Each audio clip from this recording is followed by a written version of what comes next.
हे प्रभू, हे भोलेनाथ, आम्हा स्त्रियांनाच मासिक पाळीचा त्रास का सहन करावा लागतो? स्त्रियांनाच इतक्या वेदना का सहन कराव्या लागतात? मित्रांनो, तुम्ही कधी विचार केला आहे का की मासिक पाळी फक्त स्त्रियांनाच का येते? या असह्य वेदना आणि अवर्णनीय यातना फक्त स्त्रियांनाच का सहन कराव्या लागतात? अनादिकाळी मातृशक्तीकडून असा कोणता महापाप घडला होता का, ज्याची शिक्षा आणि प्रायश्चित्त म्हणून तिला जन्मोजन्मी स्वतःचे रक्त सांडावे लागते? जेव्हा एखाद्या स्त्रीला मासिक पाळी येते तेव्हा समाजात तिला अपवित्र का मानले जाते? या काळात तिचा स्पर्श करणे का वर्ज्य मानले जाते? त्या 3 दिवसात असे नेमके काय घडते की रजस्वाला स्त्रीपासून देवताही दूर राहतात आणि तिच्या स्पर्शाने देवप्रतिमा देखील अपवित्र होतात असे का मानले जाते? चला जाणून घेऊया त्या रहस्याविषयी, जे देवादिदेव महादेवांनी माता पार्वतींना सांगितले होते. तसेच महादेवांनी देवी पार्वतींना अशा 3 गोष्टींबद्दलही सांगितले ज्या मासिक पाळीच्या काळात स्त्रियांनी करू नयेत. तर चला सुरुवात करूया. मित्रांनो, हा व्हिडिओ आम्ही खूप मेहनतीने तयार केला आहे. जर आमची मेहनत तुम्हाला आवडली असेल तर कृपया व्हिडिओला नक्की लाईक करा. एकेकाळी माता पार्वतींनी आपले दोन्ही करकमल जोडले. अत्यंत आदर, प्रेम आणि श्रद्धेने आपल्या कमलनयनांनी महादेवांकडे पाहत मधुर वाणीने प्रश्न केला, हे प्रभू, हे त्रिलोकीनाथ, हे करुणासागर, आज माझ्या अंतःकरणात एक अत्यंत गहन आणि रहस्यमय जिज्ञासा निर्माण झाली आहे. तिचे समाधान केवळ आपणच करू शकता. मृत्यूलोकातील स्त्रियांच्या जीवनात दर महिन्याला येणाऱ्या रजस्वला अवस्थेबाबत अनेक समज, गैरसमज, परंपरा आणि नियम प्रचलित आहेत. हे महादेव, मला जाणून घ्यायचे आहे की या नैसर्गिक अवस्थेत स्त्रीला अपवित्र का मानले जाते? रजस्वला स्त्रीसाठी पूर्णपणे वर्ज्य मानले गेलेले ते 3 प्रमुख कार्य कोणते आहेत आणि त्या निषेधांमागे कोणते लौकिक व पारलौकिक रहस्य दडलेले आहे? हे नाथ, कृपया माझ्या या सर्व शंकांचे निरसन करा, जेणेकरून मृत्यूलोकातील स्त्रिया त्यांच्या जीवनातील या नैसर्गिक सत्याला अज्ञानाच्या अंधारात नव्हे तर ज्ञानाच्या प्रकाशात स्वीकारू शकतील. भगवान आशुतोषांनी आपल्या लावण्यवती अर्धांगिनीचा हा लोककल्याणकारी आणि जनहिताचा प्रश्न ऐकला. त्यांच्या नेत्रात वात्सल्याचा अथांग सागर दाटून आला. त्यांनी अत्यंत प्रेमळ आणि तेजस्वी स्वरात बोलायला सुरुवात केली. हे उमा, हे कल्याणी, तुझा हा प्रश्न 3ही लोकांतील सर्व प्राणी मात्रांच्या कल्याणासाठी अत्यंत मंगलकारी आणि ज्ञानवर्धक आहे. आज मी तुला स्त्रियांना मासिक पाळी का येते यामागील असे एक गूढ रहस्य सांगणार आहे, जे अत्यंत गहन आहे. असे रहस्य ज्याची माहिती अनेक देवतांनाही नाही. जी स्त्री हे रहस्य जाणून घेते ती मासिक पाळीच्या काळात अज्ञानाने झालेल्या असंख्य पापांपासून मुक्त होते. हे देवी, मी तुला जी कथा सांगणार आहे ती अत्यंत ज्ञानवर्धक आणि पुण्यप्रद आहे, म्हणून ही कथा तू पूर्ण लक्षपूर्वक ऐक. देवी पार्वतीने हात जोडून विनंती केली, हे प्रभू, कृपया मला ती कथा सांगावी. आपल्या मुखातून ही कथा ऐकणे हे माझ्यासाठी मोठे सौभाग्य आहे. त्यानंतर भगवान महादेव देवी पार्वतीला ती कथा सांगू लागले. हे पार्वती, ही त्या कल्पातील गोष्ट आहे जेव्हा स्वर्गाचे अधिपती देवराजेंद्र आपल्या ऐश्वर्य, सामर्थ्य आणि सत्तेच्या गर्वाने आंधळे झाले होते. अहंकाराच्या प्रभावाखाली येऊन त्यांनी एके दिवशी भर सभेत आपल्या परमपूज्य गुरु बृहस्पती यांचा घोर अपमान केला. गुरु म्हणजे ज्ञान, विवेक आणि सद्बुद्धीचे साक्षात स्वरूप असतात. या अपमानामुळे दुःखी होऊन गुरु बृहस्पती स्वर्गलोक सोडून अदृश्य झाले. गुरूंचा आशीर्वाद नाहीसा होताच देवतांचे संपूर्ण सामर्थ्य, तेज आणि पराक्रम क्षीण होऊ लागले. याच संधीचा फायदा घेत आसुरांनी आपल्या संपूर्ण शक्तीनिशी स्वर्गावर आक्रमण केले. देवतांचा पराभव करून त्यांनी स्वर्गावर आपले अधिराज्य प्रस्थापित केले. पराभूत, निराधार आणि अत्यंत व्याकुळ झालेला इंद्र स्वतःचे प्राण वाचवत सृष्टीचे निर्माता भगवान ब्रह्मदेव यांच्याकडे पोहोचला आणि त्यांच्याकडे मदतीची याचना करू लागला. ब्रह्मदेवानी परिस्थितीची गंभीरता ओळखून इंद्राला सांगितले, तू एखाद्या महान ब्रह्मज्ञानी पुरुषाची निष्काम भावनेने सेवा कर. त्यांना आपला गुरु मान आणि त्यांच्या मार्गदर्शनाखाली पुन्हा आपले सामर्थ्य प्राप्त कर. ब्रह्मदेवांच्या आज्ञेप्रमाणे देवराज इंद्रांनी विश्वरूप नावाच्या अत्यंत महान तपस्वी आणि ब्रह्मज्ञानी ऋषींना आपला गुरु म्हणून स्वीकारले। ते एका सामान्य शिष्यांप्रमाणे अत्यंत श्रद्धेने आणि निष्ठेने त्यांची सेवा करू लागले। परंतु हे देवी, नियतीचा खेळ अत्यंत विचित्र आणि कठोर असतो। विश्वरूपांची माता असुरकन्या होती, त्यामुळे त्यांच्या हृदयाच्या एका कोपऱ्यात असुरांबद्दलही अपार प्रेम आणि सहानुभूती होती।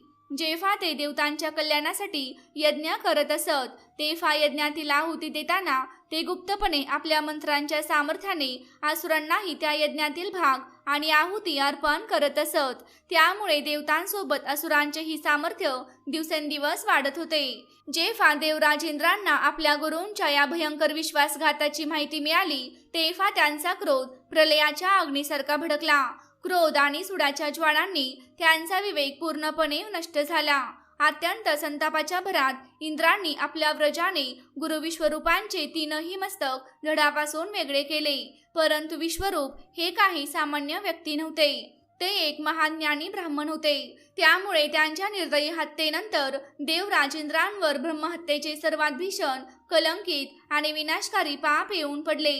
हे भवानी, ती ब्रह्महत्या काही साधी नकारात्मक शक्ती नव्हती। तिने तत्क्षणी एका अत्यंत भयंकर, नग्न आणि विक्राळ स्त्रीचे रूप धारण केले। तिचे केस प्रलयकारी अग्नीसारखे लालभडक होते।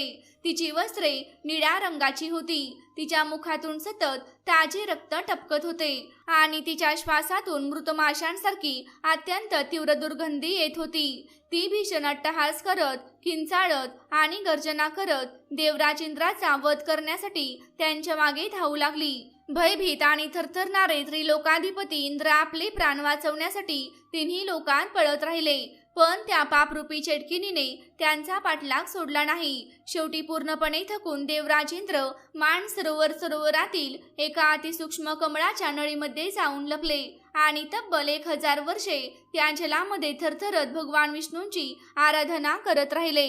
करुणेची साक्षात मूर्ती असलेल्या माता पार्वतीने देवराज इंद्राची ही दयनीय अवस्था ऐकून अत्यंत व्याकुळ झाल्या। थरथरणाऱ्या ओठांनी त्यांनी विचारले, हे कृपानिधान, मग देवराज इंद्रांना त्या घोर ब्रह्महत्येच्या असह्य पापातून मुक्ती कशी मिळाली? त्या भयंकर स्त्रीरूपी पापाचा अंत कसा झाला? भगवान शिवांनी एक दीर्घ श्वास घेतला। त्यांच्या त्या श्वासाने संपूर्ण वातावरण चंदनाच्या सुगंधाने दरवळून गेले। ते म्हणाले, हे उमे, 1000 वर्षानंतर काही ज्ञानी ऋषींनी इंद्रांना त्या कमळाच्या नळीमधून बाहेर काढले। भगवान विष्णूंच्या कृपेने आणि मार्गदर्शनाने देवराज इंद्रांनी स्वतःचे शुद्धीकरण करण्यासाठी अश्वमेध यज्ञाचे आयोजन केले। परंतु ब्रह्महत्येचे ते पाप इतके विशाल, इतके घनदाट आणि इतके भयंकर होते की कोणताही आधार नसताना त्याचा नाश होणे अशक्य होते। म्हणून भगवान विष्णूंच्या आदेशानुसार इंद्रांनी त्या पापाचे 4 समान भाग करून ते प्रकृतीच्या 4 प्रमुख तत्वांना अर्पण करण्याचा निर्णय घेतला। देवराज इंद्रांनी अत्यंत नम्रतेने त्या 4ही तत्वांकडे प्रार्थना केली। ब्रह्मांडातील संतुलन टिकून राहावे आणि इंद्राचा उद्धार व्हावा म्हणून या 4ही तत्वांनी त्या महापापाचा प्रत्येकी 1/4 भाग आपल्या अंगी स्वीकारला। त्या बदल्यात देवराज इंद्रांनी त्या 4ही तत्वांना अत्यंत दिव्य आणि अलौकिक वरदान दिले। सर्वप्रथम त्या पापाच्या 1/4 भागामुळे पृथ्वीच्या विस्तीर्ण प्रदेशांमध्ये बंजर भूमी आणि कोरड्या वाळवंटाची निर्मिती झाली, जिथे कोणतीही वनस्पती उगवत नाही। मग देवराज इंद्रांकडून पृथ्वी मातेला असं वरदान मिळालं की तिच्यावर खोदलेला कोणताही खड्डा, दरी किंवा झालेली जखम कालांतराने नैसर्गिकरित्या आपोआप भरून जाईल। त्यानंतर वृक्षांनीही त्या पापाचा 1/4 भाग स्वीकारला। झाडांची साल कापल्यावर त्यातून बाहेर पडणारा चिकट डिंक हा ब्रह्महत्येच्या पापाचेच प्रत्यक्ष स्वरूप मानला जातो। देवराज इंद्रांनी वृक्षांना असे अद्भुत वरदान दिले की त्यांची फांदी कापली किंवा छाटली गेली तरी त्यांना पुन्हा नवीन फांद्या आणि पालवी फुटेल आणि ते पुन्हा हिरवेगार होतील। यानंतर जलानेही त्या पापाचा 1/4 भाग स्वीकारला। पाण्याच्या पृष्ठभागावर दिसणारा फेस आणि बुडबुडे हे त्या पापाचेच अंश मानले गेले आहेत। म्हणूनच पाणी पिण्यापूर्वी तो फेस दूर करावा असे सांगितले जाते। त्या बदल्यात देवराज इंद्रांनी जलाला असे वरदान दिले की ते कोणतीही वस्तू स्वतःमध्ये मिसळून तिला शुद्ध करण्याची आणि स्वतःची मात्रा वाढवण्याची अद्भुत शक्ती धारण करील. शेवटी त्या पापाचा उर्वरित 1/4 भाग अप्सरांनी म्हणजे स्त्रियांनी स्वीकारला. स्त्रियांमध्ये प्रत्येक महिन्याला होणारा रक्तस्राव म्हणजेच मासिक पाळी हा ब्रह्महत्येच्या पापाचा 1/4 अंश मानला गेला. त्या बदल्यात देवराज इंद्रांनी स्त्रियांना विशेष वरदान दिले की त्या गर्भावस्थेदरम्यानही वैवाहिक सहजीवनाचा आनंद घेऊ शकतील आणि त्यांना अत्यंत श्रेष्ठ प्रजनन शक्ती प्राप्त होईल. हे देवी, स्त्रियांनी अतुलनीय दयाळूपणा, असीम त्याग आणि करुणा दाखवत देवराज इंद्रांच्या त्या घोर पापाचा 1/4 अंश आपल्या कोमल शरीरामध्ये धारण केला.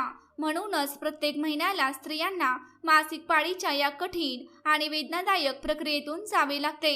ही प्रक्रिया त्यांच्या शरीरातून त्या पापाचे, विषारी द्रव्याचे आणि नकारात्मक ऊर्जेचे नैसर्गिकरित्या निष्कासन करणारी एक वैश्विक प्रक्रिया मानली जाते. हे ऐकून माता पार्वती अत्यंत श्रद्धेने आणि भावुक होऊन म्हणाल्या, हे परमेश्वरा, स्त्रियांच्या या महान त्याग आणि बलिदानाविषयी जाणून माझे हृदय करुणेने भरून आले आहे.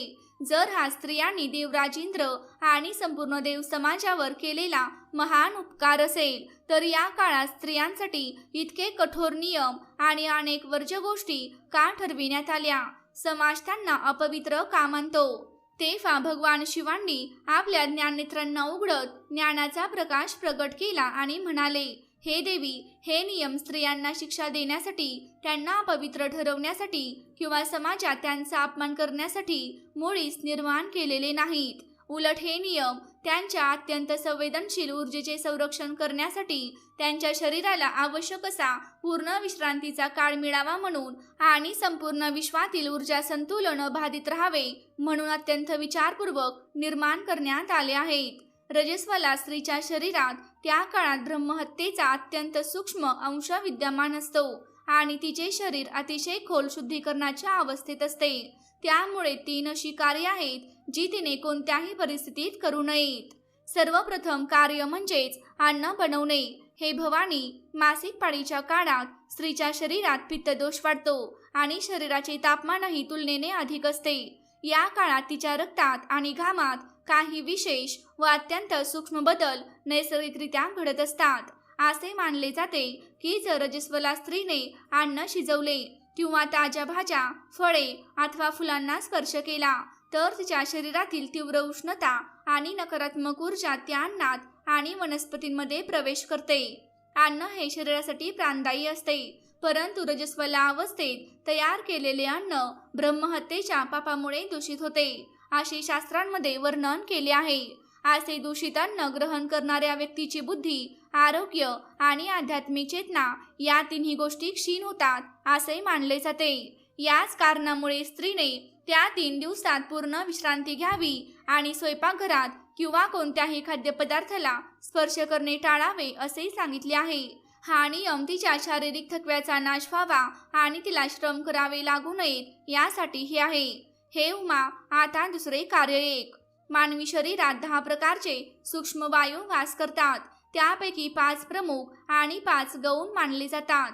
मासिक पाळीच्या काळात स्त्रीच्या शरीरातील नाभीखाली असलेला अपान वायू अत्यंत सक्रिय आणि प्रभावी होतो.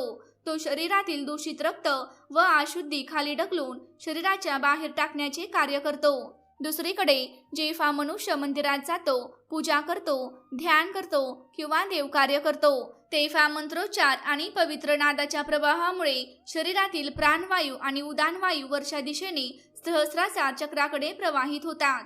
जर रजस्वाला स्त्री मंदिरात गेली किंवा देवकार्य केले तर तिच्या शरीरात खाली जाणारा अपान वायू आणि वर जाणारा उदान वायू या 2 परस्पर विरोधी ऊर्जांचा संघर्ष होतो असे शास्त्रांमध्ये वर्णन आहे. या ऊर्जांच्या संघर्षामुळे स्त्रीच्या शरीरावर, गर्भाशयावर आणि मेंदूवर दुर्गामी परिणाम होतात असे मानले जाते. याशिवाय देवतांचे आभामंडळ अत्यंत पवित्र, सकारात्मक आणि ऊर्ध्वगामी असल्याचे मानले जाते. रजस्वाला स्त्रीच्या शरीरातून बाहेर पडणारी अशुद्ध ऊर्जा तेथे विघ्न निर्माण करते असेही शास्त्रीय मत आहे. म्हणूनच शास्त्रांमध्ये असे निर्देश दिले आहेत की या काळात स्त्रीने देवप्रतिमा, पवित्र ग्रंथ आणि यज्ञकुंडांपासून दूर राहून एकांतात भगवानाचे केवळ मानसिक स्मरण करावे. असे स्मरण सदैव फलदायी मानले गेले आहे. हे देवी, तिसरे कार्य म्हणजे या काळात स्त्री आणि पुरुष यांनी शारीरिक संबंध ठेवू नयेत. शास्त्रांतील एका वर्णनानुसार रजस्वाला स्त्री पहिल्या दिवशी चांडाळीप्रमाणे, दुसऱ्या दिवशी ब्रह्मघातिनीप्रमाणे आणि तिसऱ्या दिवशी धोबिनीप्रमाणे अवस्थेत असल्याचे वर्णन केले आहे. वास्तविक अर्थाने स्त्रीला चौथ्या दिवशी डोक्यावरून स्नान केल्यानंतरच शुद्ध मानले जाते.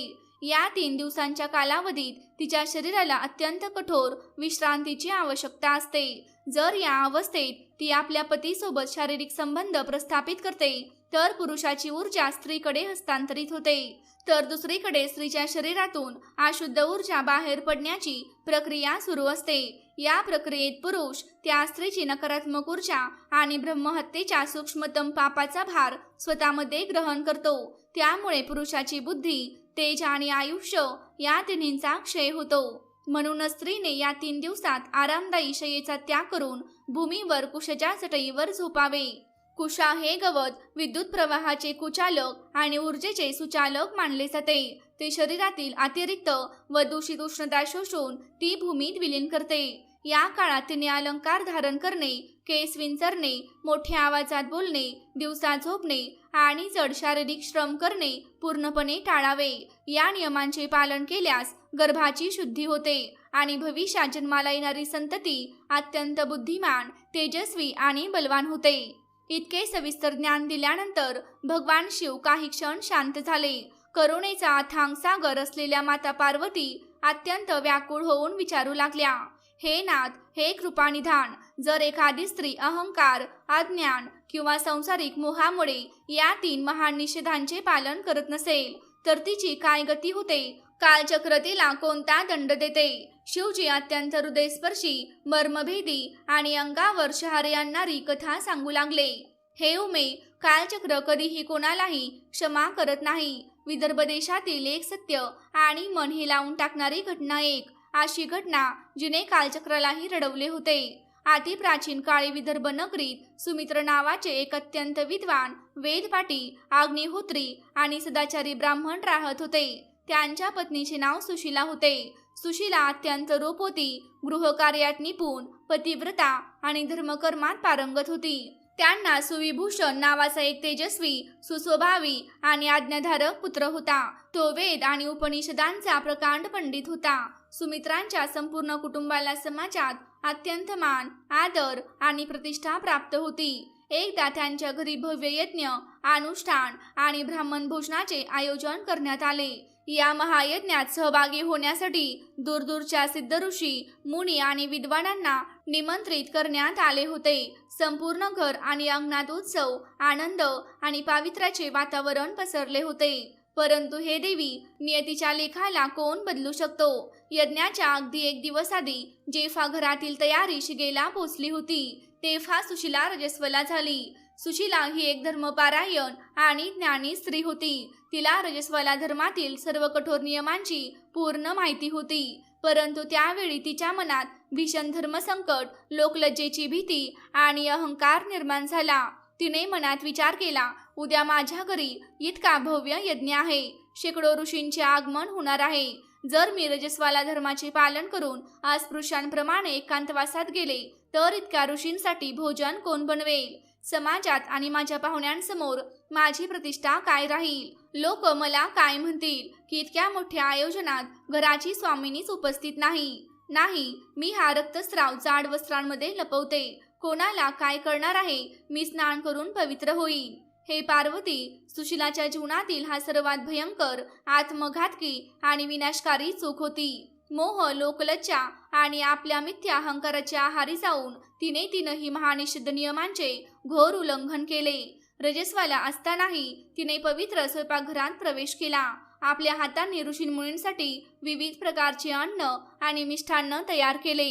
पवित्र देवप्रतिमा आणि यज्ञ सामग्रीला आपल्या अशुद्ध हातांनी स्पर्श केला. तसेच रात्री आपल्या पती सुमित्र यांच्या शेजारी त्या शय्येवर झोपली. त्या अशुद्ध अवस्थेत तयार झालेल्या यज्ञातील दूषित अन्न त्या पवित्र ऋषींनी कोणताही संशय न बाळगता ग्रहण केले. ऋषींना या अशुद्धतेची जाणीव झाली नाही, परंतु स्वर्गात विराजमान देवतांनी त्या दूषित अन्नातील आपला भाग स्वीकारला नाही. पाहता पाहता तो संपूर्ण यज्ञ, ते अन्न आणि ते पवित्र घर ब्रह्महत्येच्या दोषाने अभिशप्त झाले. काळ आपल्या गतीने पुढे सरकत राहिला. या पापाची कोणालाही कल्पना आली नाही. कालचक्र पूर्ण झाल्यावर आपले आयुष्य भोगून ब्राह्मण सुमित्र आणि त्यांची पत्नी सुशीला यांचा सामान्य मृत्यू झाला. त्यांचा पुत्र सुविभूषण याने विधिवत त्यांचा अंत्यसंस्कार केला. परंतु हे देवी, त्यांच्या मृत्यूनंतर परलोकात त्यांच्यासोबत जे घडले ते अंगावर काटा आणणारे आणि हृदय विदीर्ण करणारे होते. माता पार्वती आश्चर्य आणि भीतीने म्हणाल्या, हे प्रभू, हे महाकाल, त्यांच्या परलोकात काय झाले? कृपया लवकर सांगा. भगवान शिव म्हणाले, हे भवानी, गरुड पुराण आणि इतर शास्त्रांचा हा अटल आणि कठोर नियम आहे की जी स्त्री जाणून बुजून आपला रजस्वला धर्म लपवते आणि देव कार्य किंवा पवित्र कार्य दूषित करते, तिला पुढील जन्मात मलिन कुत्रीची नीच योनी प्राप्त होते. आणि जो पुरुष जाणून बुजून किंवा अज्ञानाने रजस्वाला स्त्रीच्या संपर्कात येतो किंवा तिच्या हातचे दूषित अन्न ग्रहण करतो, पुढच्या जन्मात तो बैल झाला तर सुशीला आपल्या त्या घोर पापांमुळे आणि अहंकारामुळे विदर्भ नगरीतील घाणेरड्या गलिंबोळात अत्यंत आजारी, कुष्ठरोगाने ग्रस्त आणि उपाशी भटकणारी कुत्री म्हणून जन्माला आली. आणि आयुष्यभर वेदांचे सस्वर पठन करणारा तिचा विद्वान पती सुमित्र एका मुक्या, असहाय्य आणि कठोर परिश्रम करणाऱ्या बैलाच्या रूपात जन्माला आला. परंतु विधात्याचा दंड इथे संपला नव्हता. यमराजांच्या आज्ञेनुसार त्या दोघांनाही आपल्या पूर्वजन्मातील सर्व आठवणी स्पष्टपणे स्मरणात होत्या. ते दोघेही पशु हे चांगले जाणून होते की ते पूर्वजन्मी कोण होते, त्यांचे स्थान किती उच्च होते आणि कोणत्या भीषण पापामुळे आज त्यांना या पशुयोनीत नरकासमान यातना भोगाव्या लागत आहेत.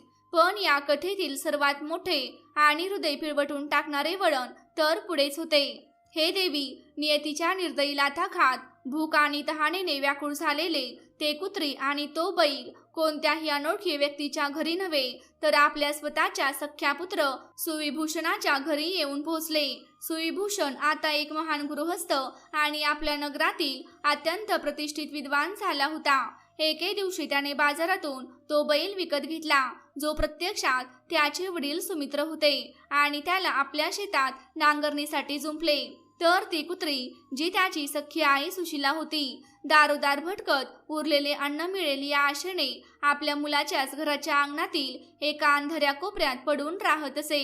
हे उमे, तू स्वतः एक माता आहेस. त्या अभाग्य आई वडिलांच्या असह्य वेदना आणि मानसिक यातनांची कल्पना करून पहा.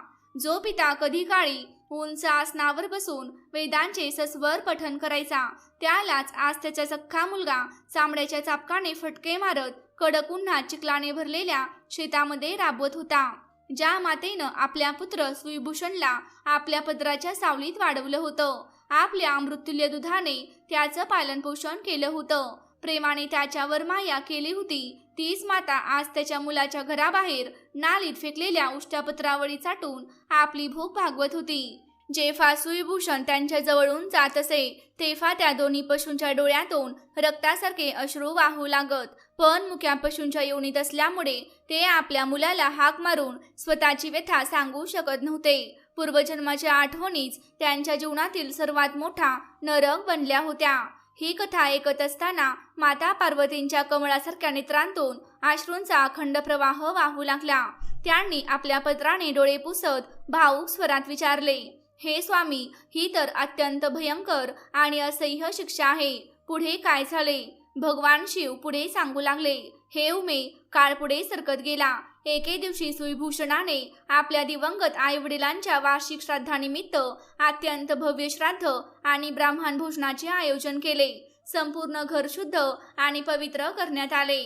सुविभूषणाची पत्नी जी सुशीलाची सून होती, अत्यंत सात्विक आणि पवित्र भोजन तयार करत होती. तिने ऋषी आणि पितरांसाठी अतिशय सुगंधी आणि स्वादिष्ट खीर बनवली आणि ती थंड होण्यासाठी अंगणातील एका उंच जागी उघडी ठेवली. अंगणाच्या एका कोपऱ्यात भुकेली, तहानलेली आणि आजारी कुत्री हे सर्व आयोजन शांतपणे पाहत बसली होती. तिला ठाऊक होते की हे श्राद्ध तिच्या आणि तिच्या पतीसाठीच केले जात आहे अचानक तिथे एक अत्यंत भयंकर फुत्कारा करणारा आणि विषारी काळा सर्प आला. तो सरपटत सरपटत खिरीच्या भांड्याजवळ पोहोचला आणि त्या पवित्र खिरीमध्ये आपले प्राणघातक हलाहल विष ओकले. विष ओकल्यानंतर तो सर्प तिथून निघून जाऊन एका ठिकाणी लपून बसला. परंतु त्या कुत्रीच्या रूपातील आईने हा भयंकर प्रसंग स्वतःच्या डोळ्यांनी पाहिला होता. सुशिलेच्या त्या पशुरूपामध्येही एका आईचे प्रेमळ अंतःकरण जिवंत होते. तिची ममता जागी झाली. ती घाबरून मनामध्ये म्हणाली, हे त्रिलोकीनाथ, हा कसला अनर्थ होणार आहे. माझ्या मुलाने माझ्या श्राद्धासाठी इतक्या पवित्र ब्राह्मणांना आमंत्रित केले आहे. जर त्या निष्पाप ब्राह्मणांनी ही विषारी खीर खाल्ली तर त्या सर्वांचा तात्काळ मृत्यू होईल. माझा निरपराध मुलगा सुविभूषण याच्या माथी एकाच वेळी शेकडो ब्रह्महत्यांचे महापाप लागेल. त्याचे संपूर्ण आयुष्य, त्याचे कुटुंब आणि त्याचा परलोकही उद्ध्वस्त होईल. कोणत्याही परिस्थितीत मला माझ्या मुलाचे रक्षण केलेच पाहिजे. आपल्या मुलाच्या प्रेमाने व्याकुळ झालेल्या त्या आईने स्वतःच्या प्राणांची पर्वा न करता एका क्षणात उडी मारली आणि धावत जाऊन त्या खिरीच्या भांड्यात तोंड घातले, जेणेकरून ती खीर उष्टी होईल आणि कोणताही ब्राह्मण ती ग्रहण करणार नाही. त्या क्षणी सुविभूषणाची पत्नी काही सामान आणण्यासाठी स्वयंपाकघरातून बाहेर आली. तिच्या नजरेस पडले की एक मलिन, कुष्ठरोगी आणि अछूत समजली जाणारी कुत्री ब्राह्मणांसाठी आणि पितरांसाठी बनवलेली अत्यंत पवित्र खीर उष्टे करत आहे. हे दृश्य पाहताच तिचा संताप अनावर झाला. ती रागाने ओरडली, अगं दुष्ट पापी कुत्री, तू माझ्या पितरांचे पवित्र अन्न पवित्र केलेस, आमचा सगळा धर्म नष्ट केलास. क्रोधाच्या भरात तिने जळतच पेटलेल्या चुलीतून एक जाड जळती लाकडाची फांदी उचलली आणि त्या असहाय्य कुत्रीच्या कमरेवर संपूर्ण ताकदीने एकामागून एक अनेक प्रहार केले. त्या जळत्या जड लाकडाच्या जबरदस्त आघातामुळे कुत्रीचा मणका मोडला. तिच्या पाठीवरील कातडी गंभीररित्या भाजली गेली. असह्य वेदनेने ती हंबरडा फोडत रक्ताने माखलेली अवस्थेत अंगणाबाहेर जाऊन एका घाणेरड्या गटाराजवळ कोसळली. हे देवी, त्या हृदय पिळवटून टाकणाऱ्या विडंबनेचा क्षण जरा विचार करा. ती काही साधी कुत्री नव्हती. ती सुविभूषणाची सख्खी जन्मदात्री आई होती. आपल्या स्वतःच्या मुलाला ब्रह्महत्येसारख्या महापापापासून वाचवण्यासाठी ती स्वतःच्या सुनेच्या हातून मृत्यू समान यातना सहन करत होती. हा त्या स्त्रीला मिळालेला दंड होता, जिने एका दिवशी अहंकाराच्या भरात रजस्वाला अवस्थेत ऋषींना भोजन वाढले होते. हे पार्वती, त्या दिवशी सुविभूषणाच्या घरी श्राद्धासाठी ब्राह्मणांचे भोजन जसजसे इतर अन्न बनवून पूर्ण करण्यात आले. ब्राह्मणांनी समाधानाने भोजन केले, सुविभूषणाला आशीर्वाद दिला आणि ते निघून गेले. परंतु जेव्हा रात्रीचा गडद अंधार पसरला आणि घरातील सर्वजण गाढ झोपेत गेले, तेव्हा अशी एक घटना घडली की जिच्यामुळे संपूर्ण ब्रह्मांड सुद्धा अश्रूंनी भरून येईल. सुविभूषण आपल्या शयनकक्षात निघाला होता, पण देवयोगाने त्याची झोप उडाली होती. घराच्या अंगणात एक बैल खुंट्याला बांधलेला होता आणि काही अंतरावर जखमी झालेली ती कुत्री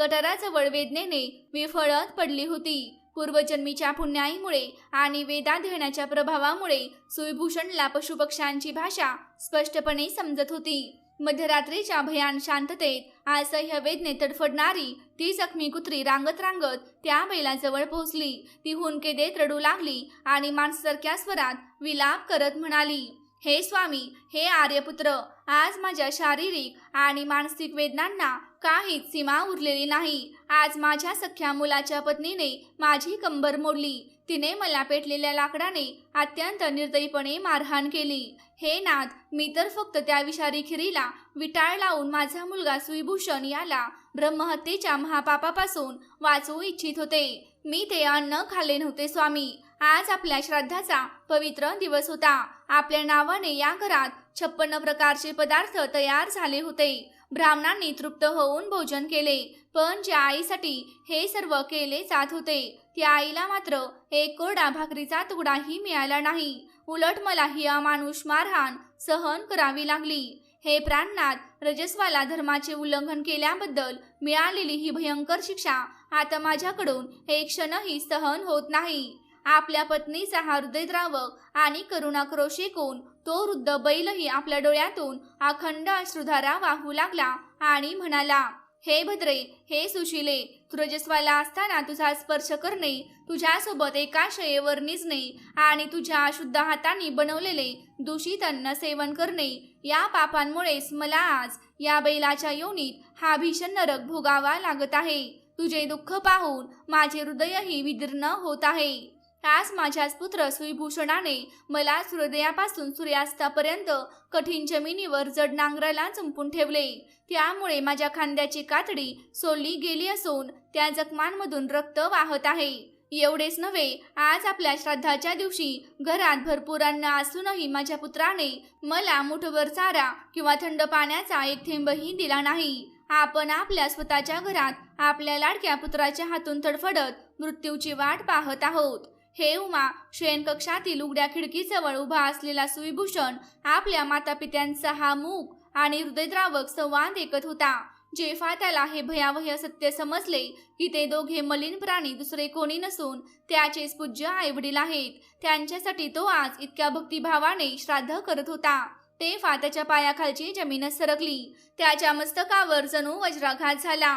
हे पार्वती, सत्याचा बोध होताच सुईभूषणाची छाती अक्षरशः फाटून गेली. त्याचे सर्व ज्ञान, सर्व शास्त्रविद्या एका क्षणात निरर्थक ठरली. तो मोठ्याने आक्रोश करत धडपडत आपल्या कक्षातून बाहेर धावला. त्या काळ्या कुट्ट रात्रीत तो सरळ त्या मलिन कुत्री आणि जखमी बैलाच्या चरणांवर कोसळला. तो मोठमोठ्याने रडत आपले मस्तक जमिनीवर आपटू लागला आणि विलाप करू लागला.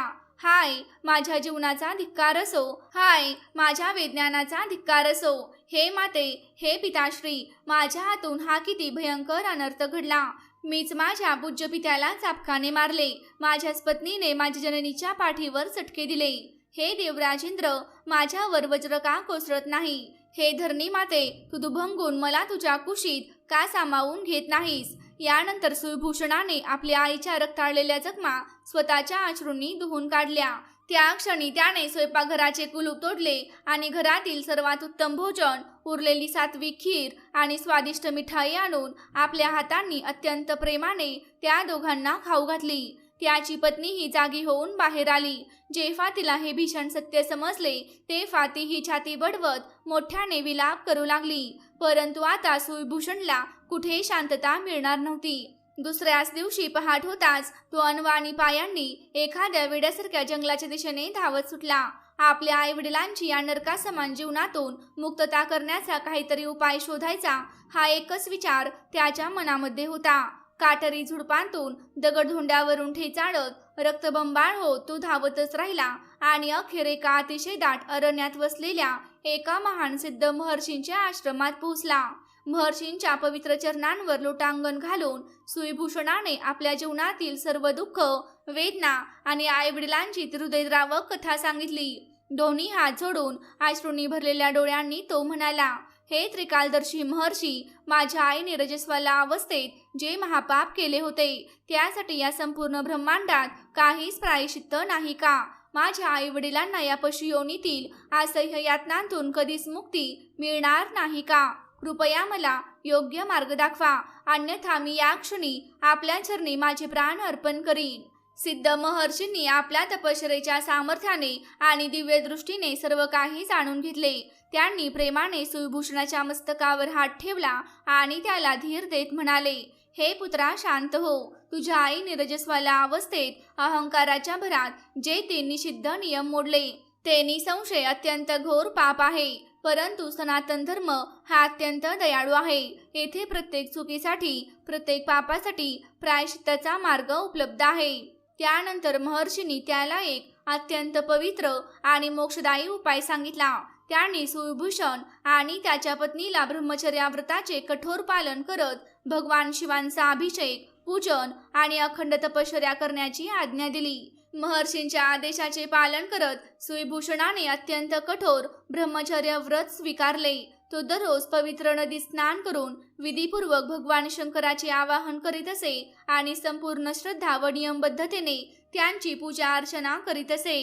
हे भवानी, सुईभूषणाने 1-2 वर्षे नव्हे तर तब्बल 7 वर्षे अखंड निष्ठा, संयम आणि कठोर नियमांचे पालन करत हे व्रत पूर्ण केले. 7व्या वर्षी ऋषी पंचमीच्या पवित्र दिवशी सुईभूषण आपली पूजा पूर्ण करून सूर्यनारायणांना अर्घ्य अर्पण करत असतानाच आकाशमंडलात एक विलक्षण, अद्भुत आणि अलौकिक घटना घडली. अंतरिक्षात देवदुदुंबीचा निनाद घुमू लागला. अप्सरा आनंदाने नृत्य करू लागल्या. देवराज इंद्राच्या आज्ञेने एक तेजस्वी सुवर्णमंडित आणि दिव्य पुष्पक विमान आकाशमार्गाने वेगाने खाली उतरले आणि शिवभूषणाच्या अंगणात येऊन स्थिरावले. त्या क्षणी ती कुष्ठरोगाने ग्रस्त कुत्री आणि तो वृद्ध अशक्त बैल एका प्रखर दिव्य तेजोमय प्रकाशात विलीन झाले. त्या दिव्य प्रकाशातून सुमित्र आणि सुशीला आपल्या अत्यंत तेजस्वी, दिव्य आणि तरुण स्वरूपात प्रगट झाले. त्यांच्या अंगावर दिव्य रेशमी वस्त्रे होती, मस्तकावर तेजस्वी मुकुट शोभत होते आणि गळ्यात कधीही न कोमजणाऱ्या पारिजाताच्या फुलांचा सुगंधित माळा त्यांच्या दिव्य स्वरूपाला अधिकच शोभा देत होत्या. त्यांनी अश्रूंनी भरलेल्या डोळ्यांनी आपल्या योग्य पुत्र सुविभूषणाला हृदयाशी कवटाळले आणि गदगदलेल्या कंठाने म्हणाले, हे पुत्रा, तुझ्या या व्रतामुळे प्राप्त झालेल्या असीम आणि अतुलनीय पुण्याच्या प्रभावाने आमची सर्व भयंकर पापे नष्ट झाली आहेत. तू आम्हाला या भीषण नरकातून मुक्त केले आहेस. तुझे जीवन धन्य आहे. तू खऱ्या अर्थाने पुत्रधर्माची सार्थकता सिद्ध केली आहेस. असे म्हणत त्यांनी आपल्या पुत्र आणि सुनबाईला मनपूर्वक आशीर्वाद दिला. त्यानंतर सुमित्र आणि सुशीला त्या दिव्य पुष्पक विमानात आरूढ झाले आणि थेट स्वर्गलोकाकडे प्रस्थान केले. तेथे त्यांना जन्ममृत्यूच्या अखंड चक्रातून कायमची मुक्ती म्हणजेच मोक्ष प्राप्त झाला. कथा पूर्ण करून भगवान आशुतोषांनी आपले दिव्य नेत्र उघडले आणि माता पार्वतींकडे प्रेमपूर्वक पाहिले. संपूर्ण चराचर सृष्टीची जननी असलेल्या माता पार्वतींच्या दोन्ही गालांवरून अश्रूंच्या अखंड धारा वाहत होत्या. एका स्त्रीच्या अज्ञानामुळे झालेली वेदना, एका पुत्राचा हृदयद्रावक पश्चाताप आणि विधात्याचा अत्यंत न्याय पण कठोर असा हा नियम ऐकून त्यांचे हृदय अत्यंत द्रवित झाले होते. आदिशक्ती माता पार्वती आपल्या आसनावरून उठल्या.